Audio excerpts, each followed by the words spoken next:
Tonight wasn't just another night. It was the night they would finally expose Nurse Bintu. David should have been dead. That was what everyone believed. But he was alive and he wasn't running anymore. The night he heard the whisper in the records room, he knew he couldn't fight Bintu alone. So he went to the city's hospital death overtime task force unit, a small team that investigated strange hospital deaths. At first, they didn't believe him. Then he showed them the files. Too many names, too many nights, one nurse always there. The team agreed to set a trap. 2 nights later, David returned to the hospital for his usual shift.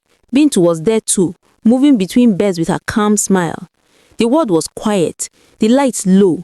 David acted as if nothing had changed, but his eyes never left her. In the corridor outside, 3 members of Hospital Death Overtime Task Force waited in plain clothes, ready with cameras and a hidden recorder. Near midnight, Bintu paused beside the young woman's bed. The patient was asleep, breathing slowly. Bintu leaned forward, her fingers brushing the air just above the girl's chest. David stepped out of the shadows. "Stop right there, Bintu." She turned, her smile as smooth as ever. "Dr. David," she said softly, "still alive." David's jaw tightened. "It ends tonight." For a heartbeat, the ward was silent. Then the light flickered. A cold wind seemed to sweep through the room. The patient's breath came in short gasps. "Foolish man," Bintu hissed. Her voice dropped low and harsh. "You should have stayed quiet." Dark shapes rippled around her hands.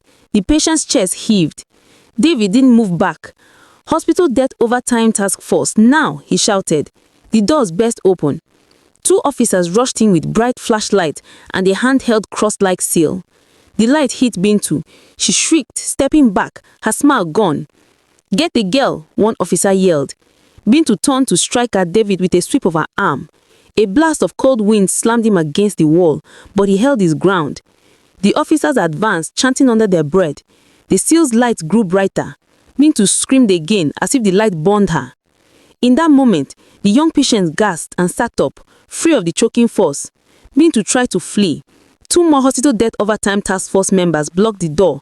With a last wild cry, she was pinned to the ground and bound with a strip of glowing rope. Dawn found the hospital ward still and quiet again. The shaking patients were safe. The officers led the bound nurse, no longer smiling, down the corridor to waiting security. David stood by the doorway, breathing hard, watching as the woman who had haunted the hospital was taken away. He knew the fight had been real. He had seen the darkness himself, and he had lived to expose it. For the first time in weeks, the ward felt like a place of healing again.